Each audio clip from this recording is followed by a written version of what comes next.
క్రైస్తలో ఈరోజు దేవుని యొక్క వాగ్దానము కీర్తనలు 56వ కీర్తన 3వ వచనం. నాకు భయం సంభవించు దినమున నిన్ను ఆశ్రయించుచున్నాను. దేవుడి వాక్యం నిలిచునుగాక. ఆమె అవునండి, భక్తుడికి తన జీవితంలో భయం సంభవించిన దినమున దేవుని ఆశ్రయిస్తున్నాడంట.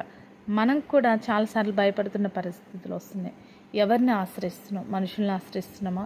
దేవుని యొక్క వాక్యం సెలవిస్తుంది, మనుషుల నమ్మటి కన్నా యెహోవాను ఆశ్రయించుట మేలని. నిజమే, నీకు కలుగుతున్న ప్రతి భయం నుంచి నీకు విడిపించువాడు, విడుదలనిచ్చేవాడు, జయంనిచ్చేవాడు, సహాయం చేయవాడు నీ దేవుడు నీకు ఉన్నాడు. కాబట్టి నీకు కలుగుతున్న భయం విషయంలో ఎటు పోవాలి, ఎవరి యొక్క ఆలోచనలు తీసుకోవాలి, ఎవరొక్క సలహాలు తీసుకోవాలి, ఎవరు నన్ను ధైర్యపరుస్తారని భయపడక, అధైర్యపడక, కృంగిపోక నీవు గనక దేవుడిని ఆశ్రయించినట్లయితే దేవుడు ఖచ్చితంగా నిన్ను ఆదుకొని నీకు కలిగిన ప్రతి భయం నుంచి దేవుడు నీకు విడుదలనిస్తాడు. కాబట్టి ఏ విషయంలో అధైర్యపడక, కృంగిపోక, నీకు కలుగుతున్న ప్రతి భయంలో దేవుడిని ఆశ్రయించి దేవుడిచ్చే విడుదలను, సహాయంను పొందుకో. అటు రీతిగా ప్రతి ఒక్కరిని దేవుడు దీవించునుగాక.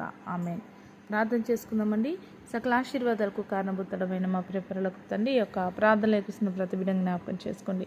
ఏ పరిస్థితులను బట్టి బిడ్డలు భయపడుతున్నారో కానీ ఆ యొక్క పరిస్థితుల నుంచి, ఆ యొక్క శ్రమల నుంచి వారికి విడుదలను దయచేయి. వారికి భయం కలుగుతున్న సమయంలో నిన్ను ఆశ్రయించి నువ్వు ఇచ్చే ధైర్యమును, విజయమును పొందుకునే కృపను దయచేయమని యేసు నామములో ప్రార్థిస్తున్నాం తండ్రి. ఆమేన్.